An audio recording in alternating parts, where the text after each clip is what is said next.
Queen Carvania stood haloed by the morning sun. An army hung on her every word. My champions, I have sold my chariot on Carvana. 'Twas a lovely SUV, an inexplicably queenly offer. They're even coming to the castle to collect it. Tonight, we feast! An offer you can feast on. Sell your car today on Carvana. Pickup fees may apply. The best sports radio in Utah is right here, right here. This is Scotty G and the coach, Tim LaCoe, on 97.5, the KSL Sports Zone. Welcome back into Scotty G and the coach here on 97.5, the KSL Sports Zone. No Scotty G, no the coach today, Alex Napolis and Jay Catch taking you through and filling in for the day. There's a lot of things happening in the NBA, a lot of going-ons in the NBA, and we're very excited to welcome in our next guest to help us break down everything that's going on inside the National Basketball Association. It is Andy Bailey. He covers the NBA for Bleacher Report. Andy, how's it going, man? It is going pretty well. I appreciate you guys having me. It's been a wild couple of days, huh? Oh, absolutely. And of course, we have to start with the big trade that happened just yesterday, and that is that Jaylen Brown is now going to the 76ers in exchange for Paul George and a couple of picks. And just your initial reactions to that, and if Jaylen Brown can put the 76ers over the top of and to where they want to get to go. Yeah, I mean, that was the biggest news of the day, and I was handling a live blog for Bleacher Report at the moment it broke, and our protocol so far this free agency period has been, just quickly get out grades for whatever move happens. Get it out in 5-10 minutes, whatever you can do. Then we can go back in and add analysis later. And I don't remember what my exact grades were, but I passed both teams. It kind of, my first blush reaction was, I get this from both sides.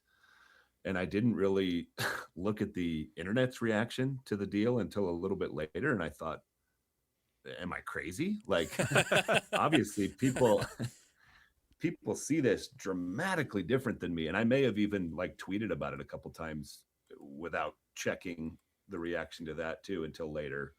And people did think I was crazy.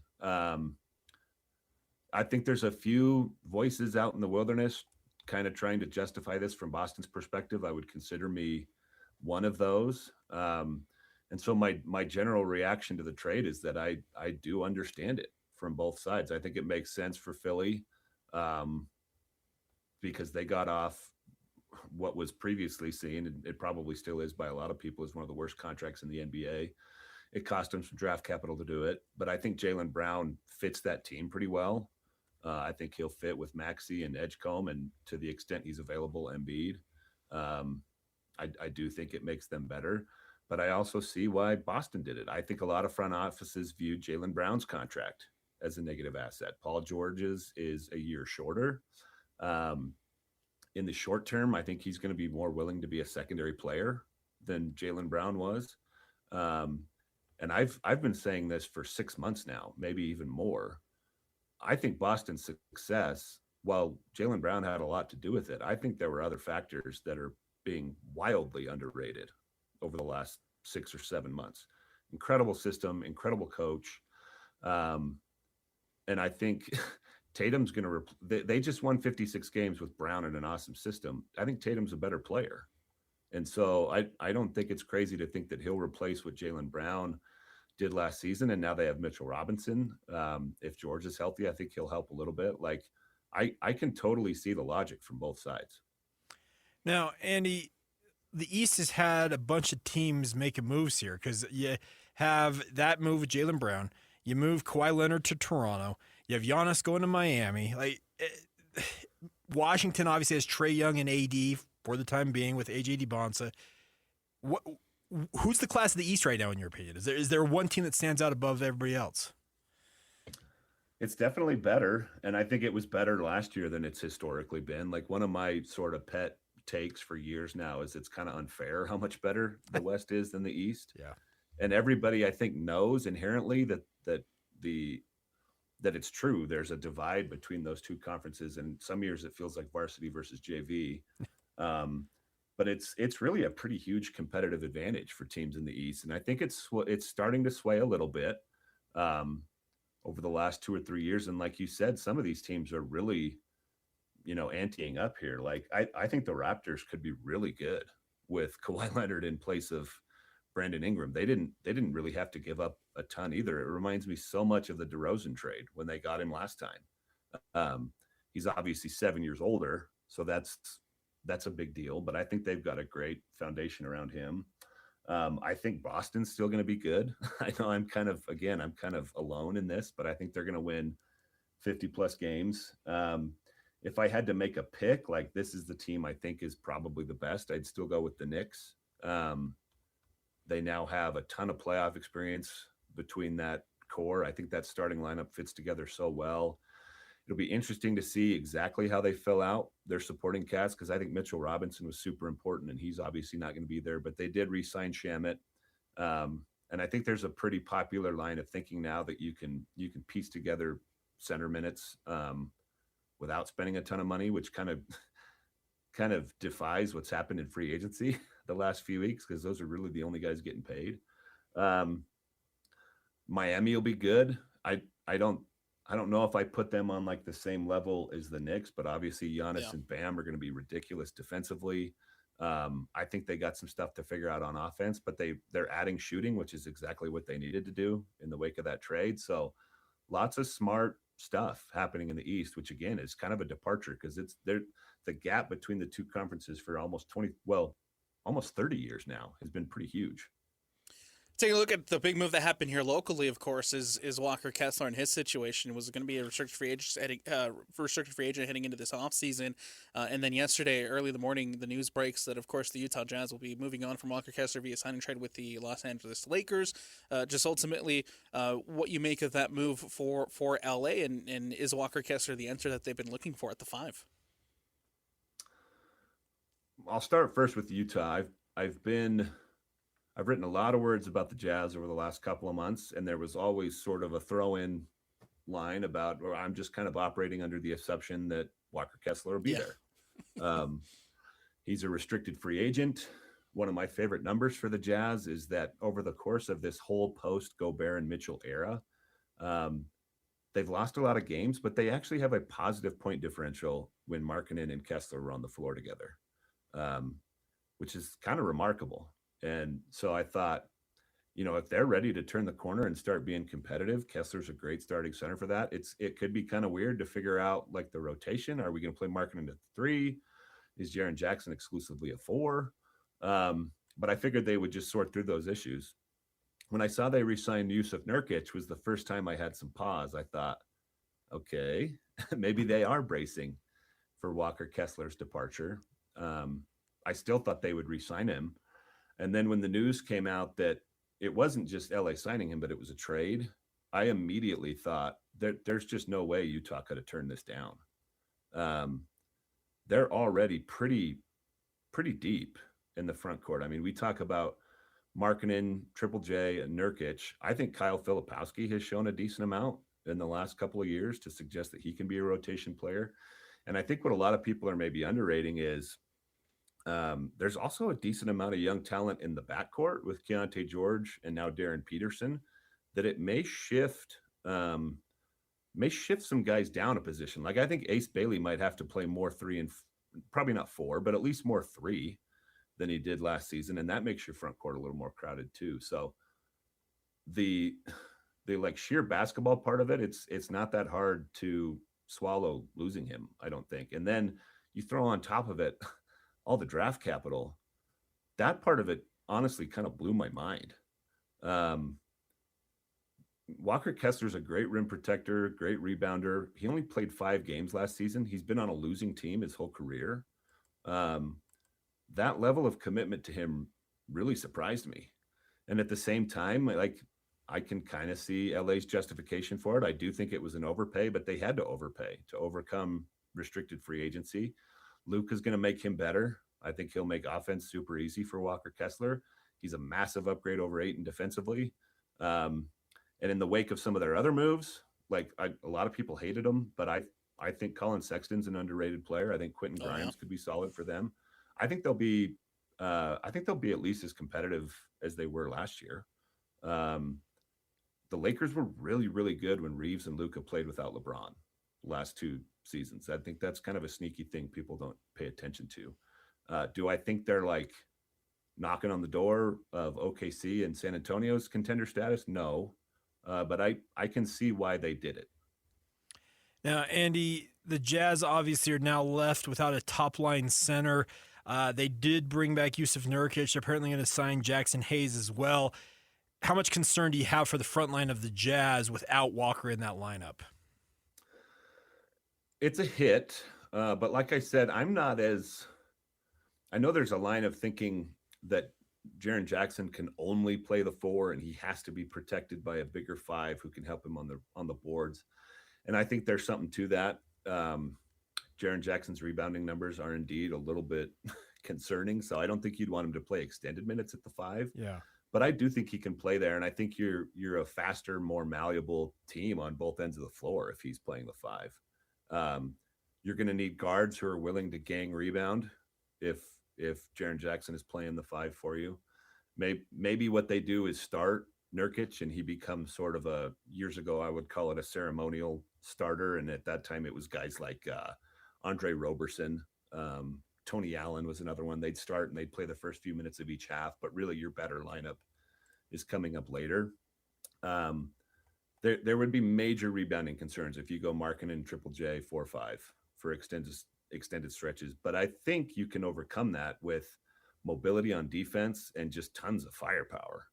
I mean, if you have those 2 guys spacing the floor, all of the room that's going to be in the middle of the court now for guys like Peterson and George and Bailey and, whatever wings you want to throw out there, I think they have a chance to be really dynamic offensively, and they can make up for the lack of rebounding, in my opinion. Best thing that's ever happened to you financially. Go. Easy. Sold my car on Carvana. Amazing offer. Really? I hit 200 on the scratcher. Did the scratcher come to your house and hand you a check? No. How many scratchers did you hit to get that? I hit a button on Carvana.com once. Okay, that's fair. It's like the lottery, except you always win. Not like the lottery at all, actually. Exactly. Inexplicably good. Offers worth bragging about. Sell your car today on Carvana. Pickup fees may apply. Yeah, related point on that front. LeBron James telling the Lakers he's out. What's next? Like, where do you think he ends up? He said he's open to apparently everybody in the NBA, not named the Lakers. But what do you think's ultimately going to happen with King? It seems like it's harder to predict this with like each passing day. Yeah, and maybe he's trying to bring back extended free agency, which we haven't had in years. He's thinking through all of his options. Bleacher Report had me right. Every single team's best pitch for LeBron James. And there's some spots where I think he makes a lot of sense, but there are also ones where I just don't see LeBron James saying, I'm going to go play in Indiana. I'm going to go play a year in Minnesota, or Utah. I think a lot of teams have good pitches for him, but I think it's going to be one of the more like romanticized options. If I had to guess, I'd probably still go with Golden State. If they get him, that's another team that I just like I said earlier, I don't even remember what team I was talking about at this point, but the Lakers, they're not going to be within striking distance of OKC and San Antonio if they get LeBron, but heck, it'll be fun to watch him and Stephen Curry play together. Porzingis, like they'll be competitive. And it might be kind of a fun swan song for LeBron, but Denver's an interesting one to me. He's certainly going to impact winning, I think, a little more than Cam Johnson did, if that's where he ends up going. And it seems like there's a little smoke on that possibility. Miami is also interesting. The problem there is his shot has kind of betrayed him the last couple of years, and you already have spacing concerns with Giannis and Bam. So I don't know if you want to add to that. Cleveland is fun just because it's Cleveland and, it's the hometown reunion and all that's cool. So there are some good options from like a narrative story purpose. And like I said, if I had to guess, I'd probably go Golden State, but the best basketball fits for him are elsewhere. Okay. Like, think about a team that could use his leadership and his playmaking and has a need at the 3. That's Minnesota. Like, Fair. I think he would fit in there perfectly. And Anthony Edwards and LaMelo Ball could learn a lot from him. But that's just, I feel like the chances of him saying, yeah, I'm going to sign up to play in Minneapolis for my last year, they're not high. Okay, Sorry, Minneapolis. I don't know how many Minneapolis listeners you guys have. So you had to write 29 pitches, essentially. Is that what we had to do? Yeah. So and what would you? Some of them are jokey because I was gonna say, like, so he's not gonna go there. Okay. So, what was your pitch in the case of the Utah Jazz? I just wanted to get. Okay, let's see. I want to make sure I get this right for you. Well, because while you're looking that up, because there's been rumors out there that Dwayne Wade, who is part of the Jazz ownership group, and is obviously, you know what? I didn't think of that. That's a great point. But it's been rumored in the past that Dwayne could exert influence on LeBron, and people said, well, could he bring him to Utah?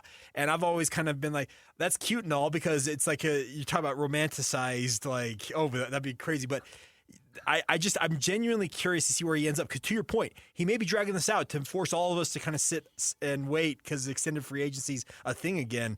But it is interesting the longer this goes where he ultimately lands. But yeah, sorry. So what was the Jazz pitch? What? I should have consulted with you, Jake, before I wrote this, because yours makes so much more sense than mine.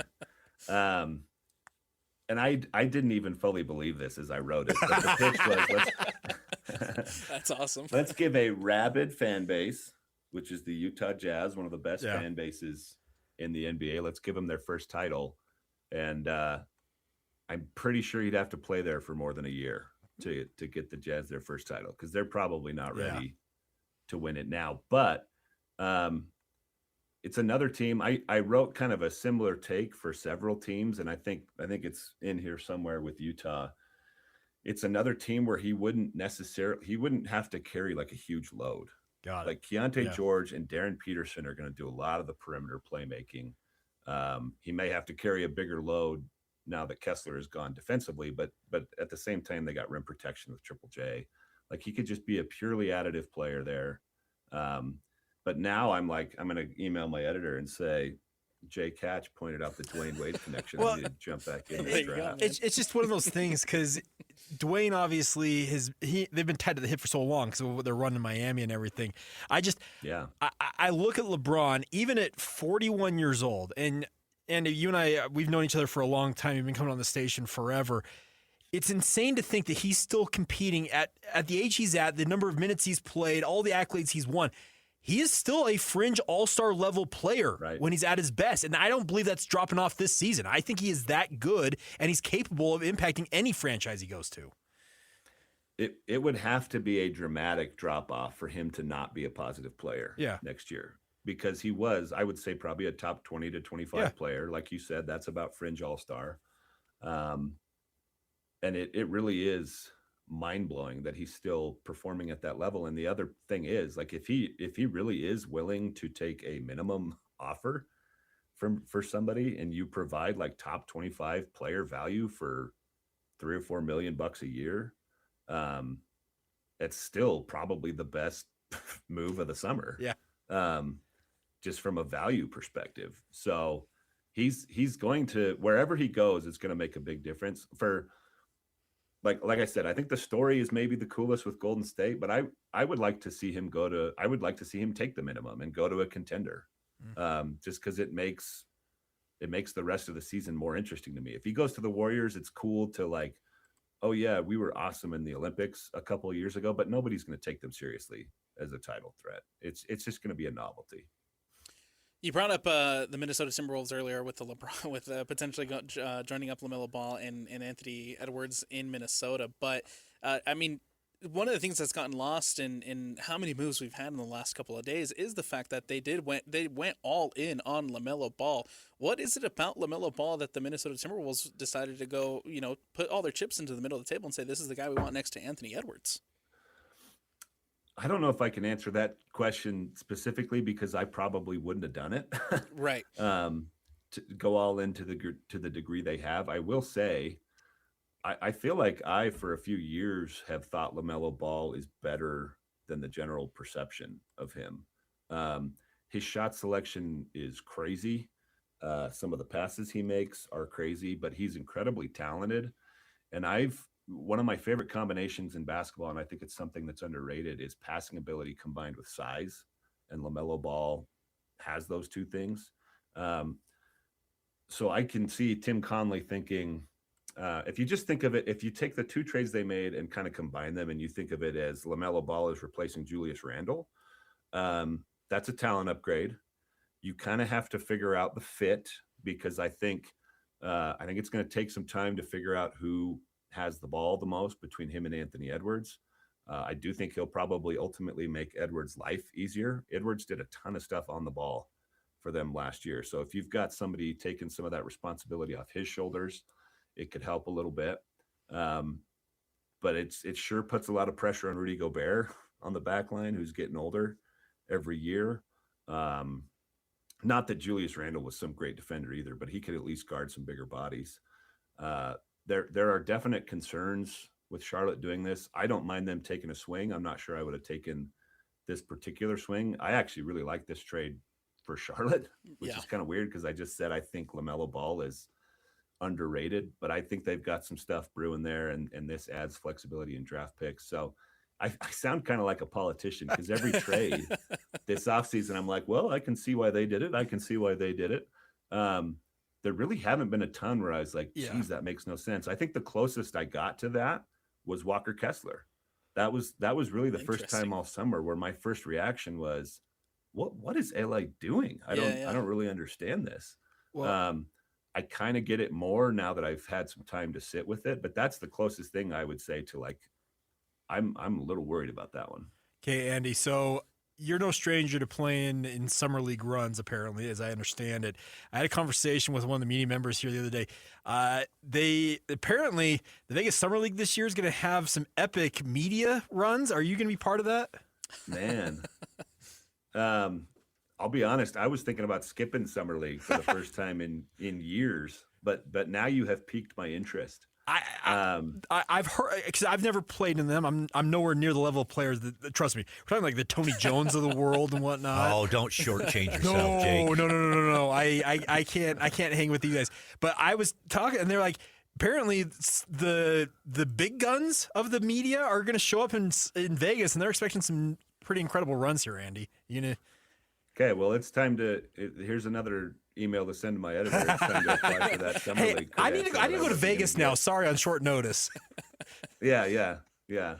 I may have to look into it. The last, I've had some good media runs. Yeah. I would say the most legendary one was me and Tony one time, and I think it was in Utah. We were running the pick and roll like Stockton and Malone, just the races inverted. Oh, that's awesome, man. He is Andy Bailey. You can catch all his work. He covers the NBA for Bleacher Report. Andy, thanks so much for taking some time to join us today, man. We really appreciate it. Thanks for having me, guys. Always fun to chat. Absolutely. There he is again, Andy Bailey, covering the NBA for Bleacher Report. Evening. Buyer's remorse. Buy a new car? I'll be moving in. Let's get started. Sorry, I think there's been a mistake. I bought it from Carvana. You what? Yeah, great price. I even have 7 days to love it or return it. So there's no... No buyer's remorse. More like buyer's rejoice. I guess I'll let myself out. Congratulations. I mean it. Buyer's rejoice. Buy your car today on Carvana. Limitations and exclusions may apply. See our 7-day return policy at Carvana.com.